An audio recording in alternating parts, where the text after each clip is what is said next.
ओम शांति। आज 10 अप्रैल 2023 के बाबा के अनमोल मधुर महावाक्य सुनेंगे। आज की मुरली में गीत बजा है, नैनहीन को राह दिखाओ प्रभु जी। बाबा कहे, वास्तव में ये गीत इस समय बहुत एक्यूरेट है। नैनहीन माना ईश्वर को पहचानने की यथार्थ बुद्धि नहीं, इसीलिए नैनहीन कहा। ये दो नैन तो है, परंतु मंदिरों में जाते हैं, पूजा करते हैं, परंतु देवी देवताओं की या परमात्मा की बायोग्राफी को नहीं जानते हैं। शिव शक्तियों की भी इतनी महिमा करते हैं, परंतु वो शिव शक्तियां कौन थी, कब आई, कुछ भी नहीं जानते।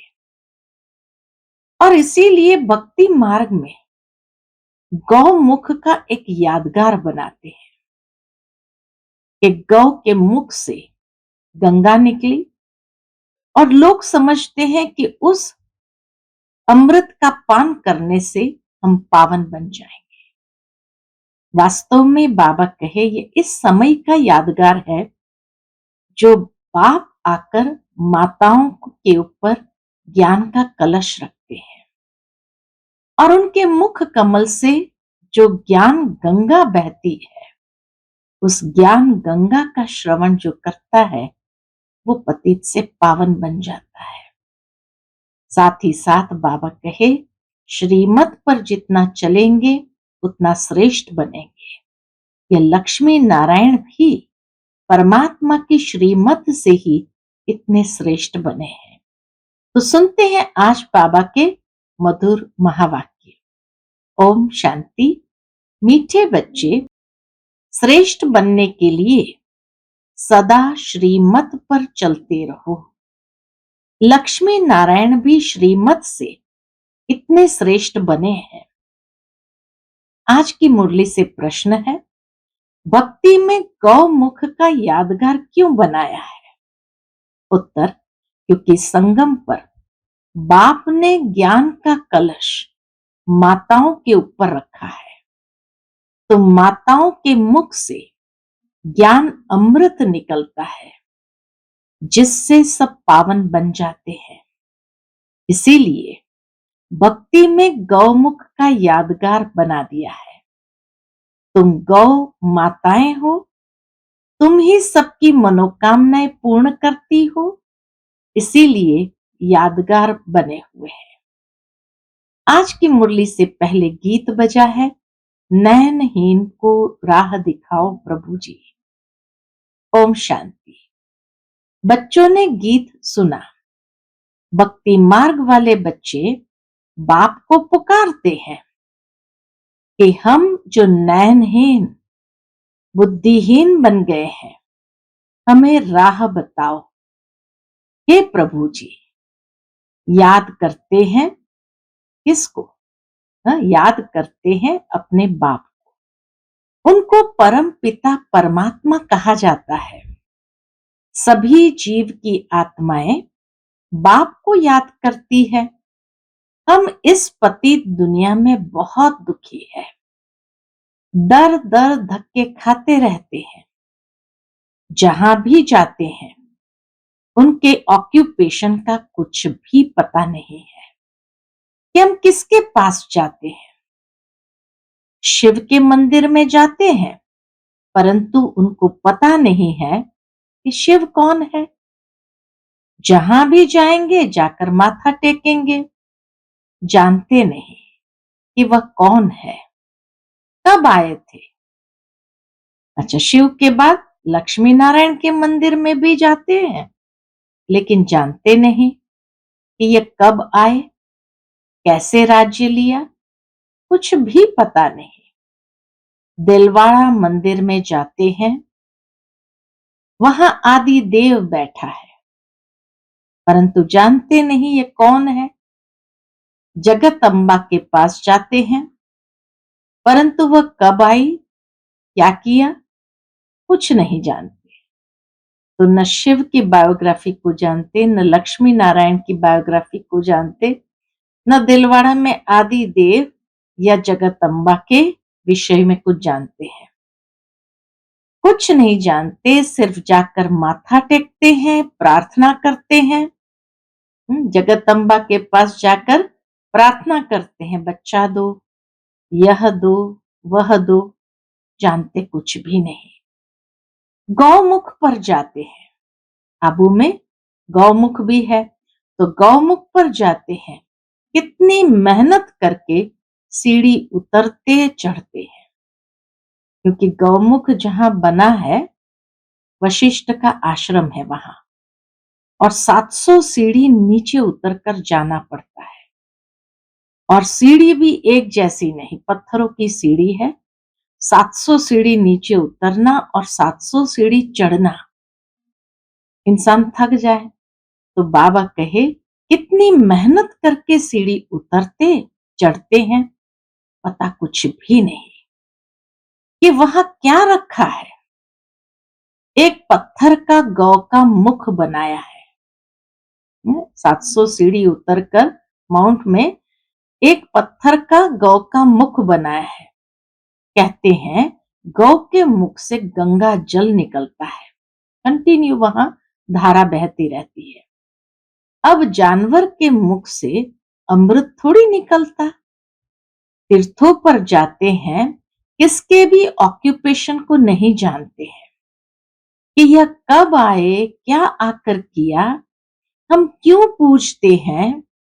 तो क्या कहेंगे इसको, नयनहीन यानी बुद्धिहीन होने कारण पुकारते हैं, हे प्रभु, हे बाबा, क्योंकि वह सबका बाप है।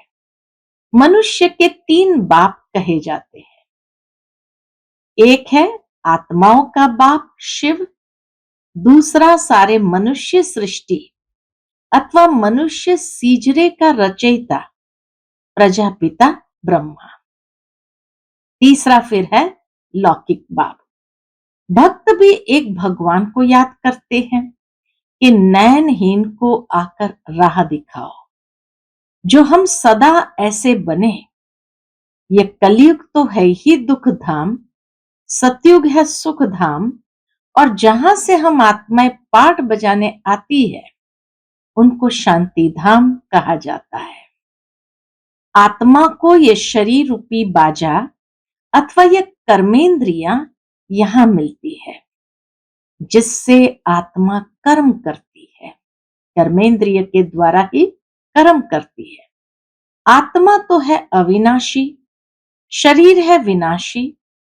आत्मा है पारलौकिक परमपिता परमात्मा की संतान, शरीर है लौकिक बाप की संतान। आत्मा का बाप एक ही है, आत्मा का बाप एक ही है, उनको याद करने से वर्षा मिलता है। बेहद के शांति और सुख का वर्षा कोई मनुष्य मात्र से मिल नहीं सकता है, चाहे कोई भी हो। ब्रह्मा विष्णु शंकर को भी देवता कहा जाता। परमात्मा एक शिव है। शिव परमात्माय नमः, ब्रह्मा परमात्माय नमः नहीं कहेंगे। तो यह भी जो मंदिर आदि है उनके ऑक्यूपेशन को कोई नहीं जानते। ऊंचते ऊंच परम पिता परमात्मा शिव है, फिर रचना रचते हैं ब्रह्मा विष्णु शंकर की। शिव निराकार अलग है, शंकर आकारी देवता है। शिव शंकर का भी बाबा भेद समझाते हैं। परमात्मा एक है, यह पहली अच्छी रीति समझाना चाहिए। पहले पहले तो बाप को जानना चाहिए। जो बाप स्वर्ग का रचता है, मनुष्य तो भक्ति में धक्के खाते रहते हैं। लक्ष्मी नारायण तो है स्वर्ग के मालिक, वहां तो सदैव सुख ही सुख है। यहां सभी दुखी है, ये दुनिया ही पतित है। सतयुग में भारत पवित्र गृहस्थ आश्रम था।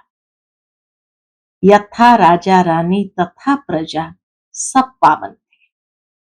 पतित को पावन बनाने वाला कौन? एक ही परम पिता परमात्मा है। राधे कृष्ण सतयुग के प्रिंस प्रिंसेस है, जो स्वयंवर बाद लक्ष्मी नारायण बनते हैं। स्वर्ग को कहा जाता है शिवालय, शिव बाबा का स्थापन किया हुआ शिवालय। अब बाप सबको पावन बना रहे हैं इन भारत माताओं द्वारा, जिन्हों पर ही ज्ञान का कलश रखा जाता है। भारत में पवित्र राज्य था, अभी है अपवित्र राज्य। गृहस्थ धर्म के बदले गृहस्थ अधर्म हो गया है। गृहस्थ धर्म के बदले आज गृहस्थ अधर्म हो गया है। फिर बाप आकर पावन बनाते हैं।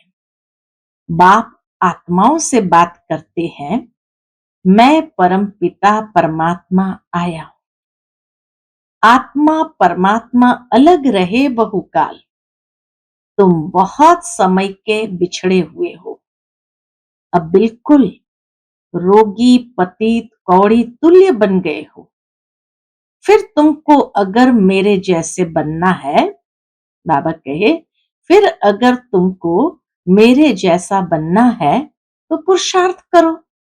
यह भारत माता शक्ति अवतार है। ये शिव बाबा को अपना बाप मानती है। जितनी भी देवियां हैं, ये सभी भारत माता शक्ति अवतार शिव बाबा को अपना बाप मानती है, इसीलिए तो उनको शिव शक्ति कहते हैं। उनसे योग लगाने से शक्ति मिलती है, जिससे 5 विकारों पर जीत पाकर माया जीते जगत जीत बनते हैं। यह हार जीत का खेल है। यह वर्ल्ड की हिस्ट्री ज्योग्राफी समझने से तुम चक्रवर्ती राजा बन सकते हो। बाप ही स्वर्ग के लिए पवित्रता सुख शांति का वर्षा देते हैं। यह राजयोग है। हठ योगी राजयोग सिखा न सके। अभी तुम बच्चों को श्रीमत मिलती है, जिससे तुम श्रेष्ठ बन रहे हो। रावण की मत से तुम भ्रष्ट बने हो। भारत अब रावण की मत पर चलने से इतना दुखी कंगाल बना है। जगदम्बा सबकी मनोकामनाएं पूर्ण करने वाली थी, वह भी माता थी। जगदम्बा ने श्रीमत पर क्या किया? भारत को स्वर्ग बनाया था, इसलिए उनकी इतनी महिमा गाई जाती है। पवित्रता के बिगर तुम पवित्र दुनिया का मालिक बन नहीं सकेंगे। आधा कल्प भक्ति मार्ग चलता है। अब बाप कहते हैं, फिर पावन दुनिया का मालिक बनना है तो आकर समझो। अब श्रीमत मिलती है तो उन पर चलना है। मेरा तो एक शिव बाबा, दूसरा न कोई। मनुष्य तो 84 जन्म लेते हैं, तुम शक्तियां हो। शिव बाबा से योग लगाने से तुमको शक्ति मिलेगी, नहीं तो कभी स्वर्ग के मालिक बन ही नहीं सकेंगे। पारलौकिक बाप से 21 जन्म का वर्षा मिलता ही है संगम पर, इसीलिए पुरुषार्थ करना है। बच्चों का भी कल्याण करना है, फिर स्वर्ग के मालिक बन जाएंगे। यह राजयोग की पाठशाला है। बाबा कहे, यह राजयोग की पाठशाला है।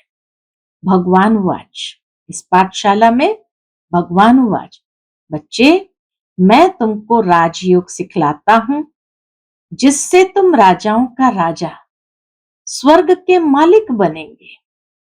सिर्फ बाप को याद करो तो क्या होगा? सिर्फ बाप को याद करो तो अंत मते सुगति हो जाएगी। बाप सुखधाम में भेज देंगे। बाप कहते हैं, मैं ही आकर सबको शांति धाम सुखधाम में ले जाता हूं। सतयुग त्रेता में या भक्ति आदि होती नहीं। वहां तो 21 जन्म अथाह सुख है। अब बाप कहते हैं इस रावण पर जीत पहनो। विकार के लिए शादी करना अपनी बर्बादी करना है। परम पिता परमात्मा ने ऑर्डिनेंस निकाला है कि पवित्र बनो तो जगत का मालिक बनेंगे। इस दुख धाम से शांति धाम सुख धाम में चलना चाहते हो तो यह बातें समझो। तुम जानते हो सिवाय बाप के कोई भी मनुष्य को भगवान कहना रॉन्ग है। सिवाय बाप के कोई भी मनुष्य को भगवान कहना रॉन्ग है। भगवान है ही एक। अभी तुम बच्चे शिव परमात्मा की, ब्रह्मा विष्णु शंकर की, लक्ष्मी नारायण आदि सबकी बायोग्राफी जानते हैं। अब तुम श्रीमत से ऐसे लक्ष्मी नारायण समान श्रेष्ठ बन सकते हो। बाबा कहे अब तुम श्रीमत से ऐसे लक्ष्मी नारायण समान श्रेष्ठ बन सकते हो। पवित्र तो जरूर बनना है। श्रीमत का बल भी चाहिए तो पवित्रता का बल भी चाहिए।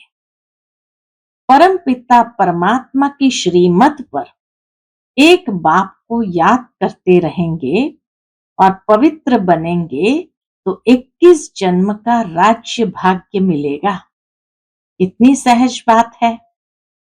यह समझने से तुम भक्ति के धक्कों से, रोने पीटने से 21 जन्म छूट सकते हैं। इतना समझ लिया कि भगवान कौन है, ब्रह्मा विष्णु शंकर कौन है, लक्ष्मी नारायण कौन है, तो बाबा कहे ये समझने से ही तुम भक्ति के धक्कों से, रोने पीटने से 21 जन्म छूट सकते हैं। समझाना है सतयुग की स्थापना कैसे होती है, फिर यह चक्र कैसे फिरता है। सारे वर्ल्ड की हिस्ट्री ज्योग्राफी को समझो। यह तो मनुष्य ही समझेंगे। एक बाप की श्रीमत पर चलना है। सर्व पर दया तो एक बाप ही करते हैं। वह ज्ञान का सागर, सुख का सागर है। वही इन माताओं को ज्ञान का कलश देते हैं जिससे यह सबको पावन बना सकती है। बाकी पानी की गंगा पावन नहीं बना सकती है। ये गौ माताएं हैं जिन्हों को ज्ञान का कलश मिलता है। यहां तो पढ़ाई है, पढ़कर देवता बनना है। बाबा कहे पढ़कर देवता बनना है।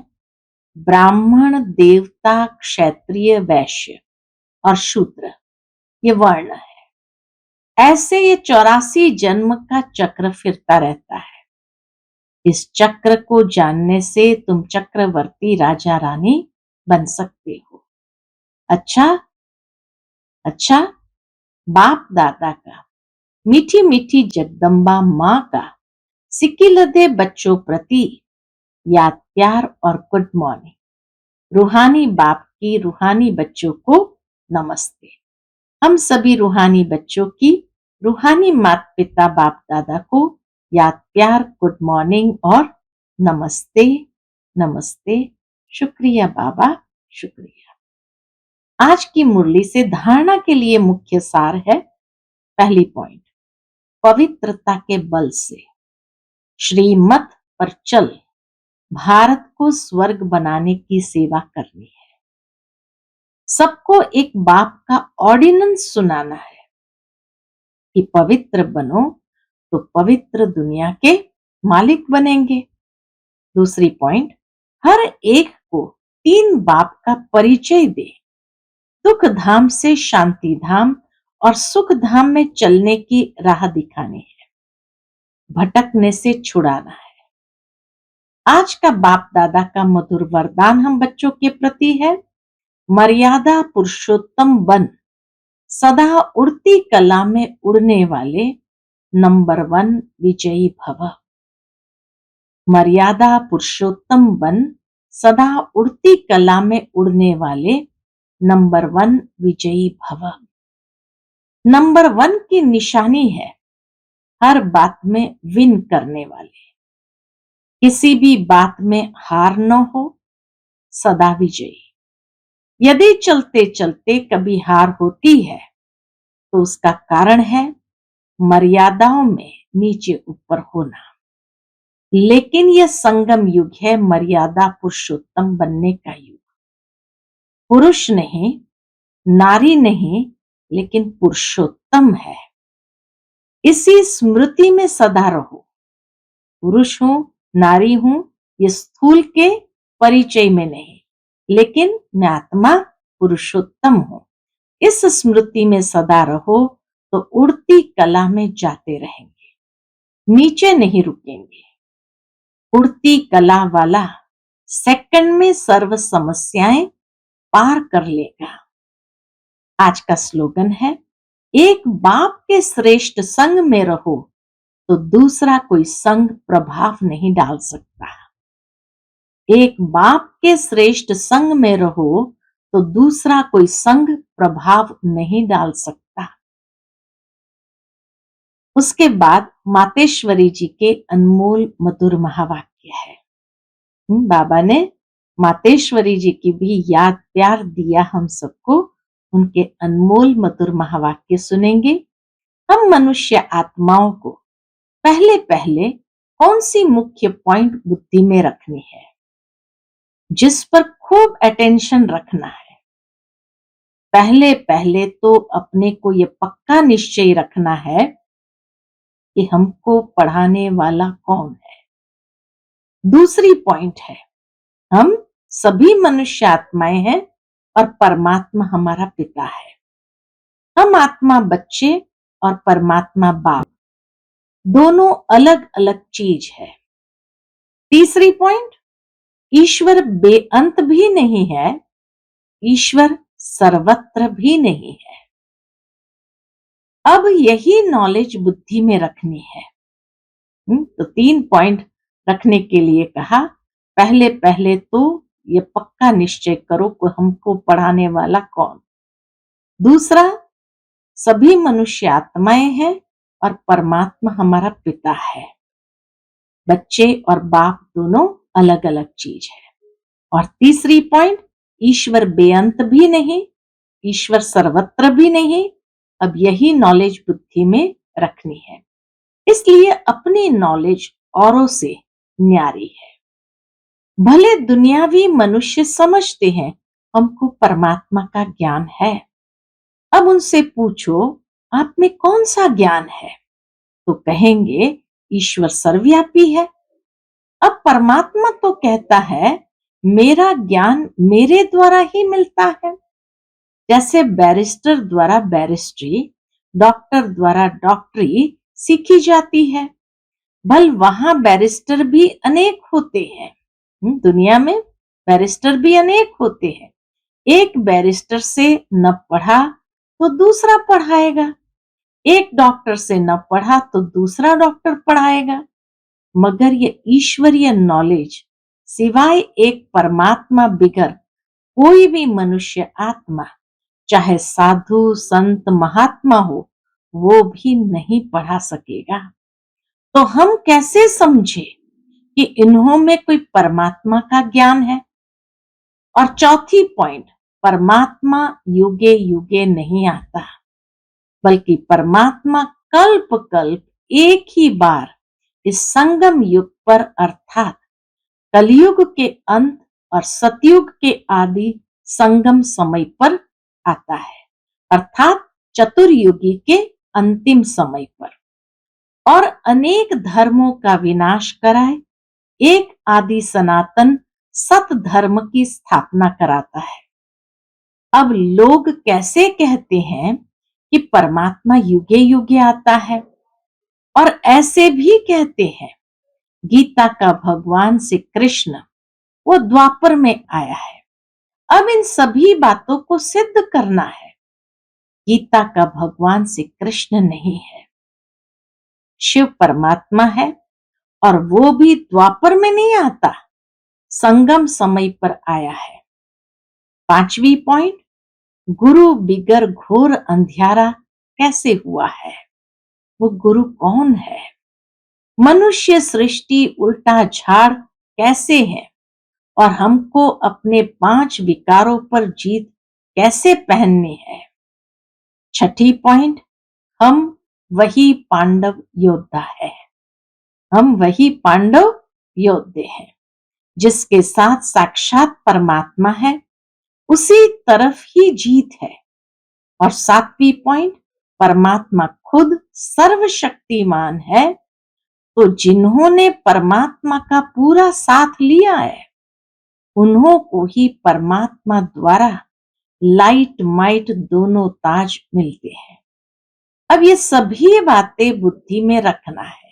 हाँ, 7 बातें मम्मा ने बताई, सभी बातें परमात्मा के विषय को लेकर के मम्मा कहे बुद्धि में रखना है, इसको ही ज्ञान कहा जाता है।